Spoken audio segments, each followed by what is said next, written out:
Hello friends, எல்லாருக்கும் வணக்கம். EPS 95 pension சம்மந்தமான ஒரு முக்கியமான அப்டேட்டானது கிடைச்சது. அதாவது இந்த குறைஞ்சபட்ச ஓய்வூதியம் 1000லேருந்து 7500 உயர்த்தணும் அப்படிங்கிறது இபிஎஸ் 95 போராட்ட குழுவோட ரொம்ப நாள் கோரிக்கையாக இருந்துகிட்டு இருக்கு. ஏற்கனவே இபிஎஸ் 95 பென்ஷன் சம்மந்தமாக நிதியமைச்சர்கிட்ட கோரிக்கையானது வைக்கப்பட்டது. இந்த குறைஞ்சபட்ச ஓய்வூதியத்தை 7500 உயர்த்தணும்னு. இதுக்கு நாடாளுமன்ற குழு இந்த இபிஎஸ் 95 குறைஞ்சபட்ச ஓய்வூதியம் சம்மந்தமாக நாங்கள் பரிந்துரை பண்ணுறோம் அப்படிங்கிற மாதிரியான வாக்குறுதியை கொடுத்துருந்தாங்க. இது வரைக்கும் இந்த இபிஎஸ் 95 பென்ஷன் சம்மந்தமாக செய்யப்பட்ட பரிந்துரை என்னாச்சு, மறு ஆய்வெல்லாம் என்னாச்சு அப்படிங்கிற கேள்விக்கு இப்போ ஒரு பதிலானது கிடச்சிருக்கு. இது சம்மந்தமான முழு தகவலையும் தெரிஞ்சதுக்கு முன்னாடி நம்மளோட சேனலை மறக்காமல் சப்ஸ்கிரைப் பண்ணிவிட்டு கூடவே பெல் ஐக்கானையும் கிளிக் பண்ணி வச்சுங்க. அப்போ தான் நம்ம போடுற லேட்டஸ்ட்டான அப்டேட் எல்லாத்தையும் நீங்கள் ஈஸியாக தெரிஞ்சுக்க முடியும். இந்த இபிஎஸ் 95 பென்ஷன் அப்படிங்கிறது நிறுவனம் கொடுக்கக்கூடிய இந்த 12%லேருந்து 8.33%, அதே போல் கவர்மெண்ட்டுக்கிட்டேருந்து 1.16% இந்த கான்ட்ரிபியூஷன் அப்படிங்கிறது கிடைக்கிறது. இந்த பங்களிப்பை வச்சு தான் இந்த ஒவ்வொரு இபிஎஃப் உறுப்பினர்களுக்கும் அவங்களோட வயதான காலத்தில் இந்த இபிஎஸ் 95 பென்ஷனுக்கு ஓய்வூதியம் அப்படிங்கிறது ஒதுக்கப்படுது.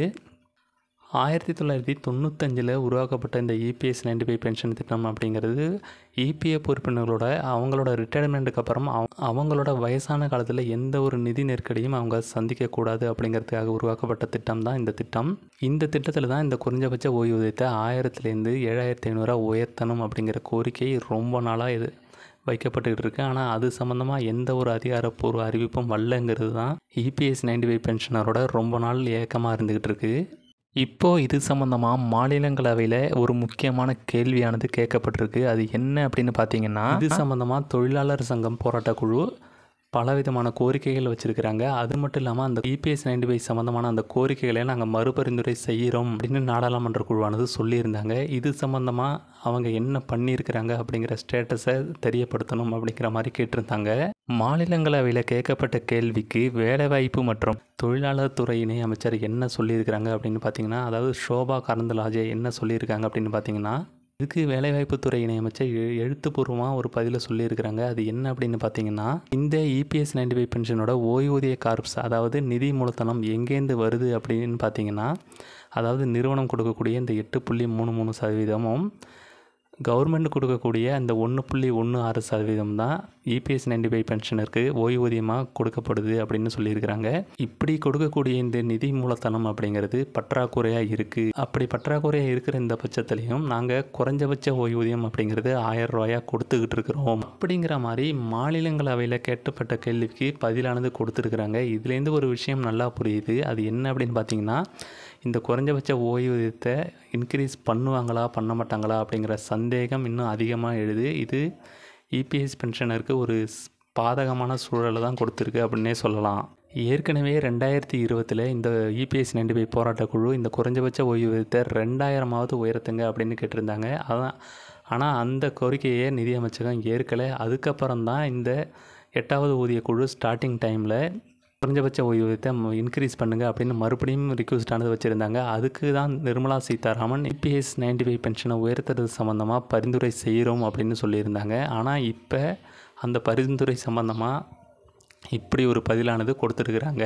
இபிஎஸ் 95 பென்ஷன் சம்மந்தமாக மறு ஆய்வு பண்ணிங்க, பரிந்துரை பண்ணிங்க, இவ்வளவு பண்ணி நிதி மூலதனம் பத்தலை அப்படிங்கிற விஷயத்த சொல்கிறதுக்கு தான் இவ்வளோ நாளாக ஆச்சா அப்படிங்கிற மாதிரி ஒரு கேள்வியானது கேட்க தோணுது. இது இபிஎஸ் 95 பென்ஷனுக்கு ஒரு வயத்தறிச்சலை கிளப்புற ஒரு பதில்னே சொல்லலாம். அது மட்டும் இல்லாமல் இபிஎஃப்ஓக்கிட்டேருந்து ஒரு முக்கியமான தகவல் வந்திருக்கு. அது என்ன அப்படின்னு பார்த்தீங்கன்னா, சமூக ஊடகங்களில் இபிஎஸ் 95 பென்ஷன் சம்மந்தமாக பலவிதமான போலியான தகவல்கள் பரப்பப்படுது. இந்த தகவலை யாரும் நம்ப வேண்டாம் அப்படின்னு சொல்லியிருக்கிறாங்க. அது மட்டும் இல்லாமல் அதிகாரப்பூர்வமாக எந்த ஒரு அறிவிப்பும் இபிஎஸ் 95 பென்ஷன் சம்மந்தமாக வரல அப்படிங்கிற மாதிரியும் அவங்க குறிப்பிட்டு சொல்லியிருக்கிறாங்க. இபிஎஃப்ஓ இன்னொரு முக்கியமான விஷயத்தையும் சொல்லியிருக்கிறாங்க. அது என்ன அப்படின்னு பார்த்தீங்கன்னா, ஆர்டிஏ அப்படின்னு சொல்லுவாங்க, அதாவது ரைட் டு இன்ஃபர்மேஷன் ஆக்ட், தகவல் அறியும் உரிமை சட்டம். இதில் அவங்க சொல்லியிருக்கிற விஷயம் என்ன அப்படின்னு பார்த்தீங்கன்னா, கவர்மெண்ட்டுக்கிட்டேருந்தோ இபிஎஃப்கிட்டேருந்தோ இபிஎஸ் பென்ஷன் சம்மந்தமான எந்த ஒரு அதிகாரப்பூர்வ அறிவிப்பும் வரல அப்படிங்கிறத அதில் தெளிவுபடுத்தியிருக்கிறாங்க. தனியார் துறை ஊழியர்களோட இந்த இபிஎஸ் பென்ஷன் சம்மந்தமான போராட்டம் இன்னும் எத்தனை நாளைக்கு கண்டினியூ ஆக போகுது அப்படின்னு தெரியல. இபிஎஸ் 95 போராட்டக்குழுவோட முக்கியமான கோரிக்கை, அதாவது ஓய்வூதியதாரர்களோட முக்கியமான கோரிக்கை என்ன அப்படின்னு பார்த்தீங்கன்னா, குறைஞ்சபட்ச ஓய்வூதியத்தை 1000லேருந்து 7500 உயர்த்தணும். ஏற்கனவே 2020 2000 பென்ஷனை உயர்த்தி கொடுங்கன்னு கேட்டதுக்கே அந்த ரிக்வெஸ்ட்டையே நிராகரித்தாங்க. அதிகபட்ச ஓய்வூதியமே உங்களுக்கு 7500 தான் கவர்மெண்ட் கொடுக்குறாங்க. அப்படி இருக்கும்போது உங்களுக்கு குறைஞ்சபட்ச ஓய்வூதியத்தை எப்படி 7,500 உயர்த்துவாங்க அப்படிங்கிறது தான் முக்கியமான கேள்வியாக எழுது. இபிஎஸ் 95 பென்ஷனோட குறைஞ்சபட்ச ஓய்வூதியம் இன்க்ரீஸ் ஆகணும்னா, அதாவது குறைஞ்சபட்ச ஓய்வூதிய உச்சவரம்பு 15,000லேருந்து அதிகமாகணும். அப்படி இருக்கிற பட்சத்தில் தான் குறைஞ்சபட்ச ஓய்வூதியத்தை கவர்மெண்ட் இன்க்ரீஸ் பண்ண முடியும். எது எப்படி இருந்தாலும் 2025 பொறுத்த வரைக்கும் இந்த பொருளாதார சூழ்நிலை அப்படிங்கிறது சமாளிக்க முடியாமல் இருக்குது. இதை நாங்கள் சமாளிக்கணும்னா குறைஞ்சபட்ச ஓய்வூதியத்தை இன்க்ரீஸ் பண்ணணும் அப்படிங்கிறது தான் அவங்களோட ரொம்ப நாள் ரிக்வெஸ்ட்டாக இருக்குது. இந்த ரிக்வெஸ்ட் எப்போ ஏற்றுக்கொள்ளப்படும், இந்த ஓய்வூதியம் எப்போ இன்க்ரீஸ் செய்யப்படும் அப்படிங்கிற தகவல் நமக்கு தெரியாது. அது மட்டும் இல்லாமல் இதில் இன்னொரு முக்கியமான இன்ஃபர்மேஷன் என்ன அப்படின்னு பார்த்தீங்கன்னா, 8வது ஊதியக்குழு முழுமையாக நிறைவடையும் போது இதுக்கான தகவல் கிடைக்கும் அப்படிங்கிற மாதிரியும் சொல்லப்படுது. இது எந்த அளவு உண்மையாக இருக்கும் அப்படின்னும் நமக்கு தெரியாது. நாடாளுமன்ற குழு இபிஎஸ் பென்ஷன் சம்மந்தமாக பரிந்துரை பண்ணாங்களா, மறு ஆய்வு பண்ணாங்களா அப்படின்னு கேட்கப்பட்ட கேள்விக்கு மாநிலங்களவையில் சொல்லப்பட்ட பதில் தான் இது. இதை பற்றின உங்களோட கருத்துக்கள் என்ன அப்படிங்கிறத கமெண்டில் சொல்லிவிட்டு மறக்காமல் நம்மளோட சேனலை சப்ஸ்கிரைப் பண்ணிவிடுங்க.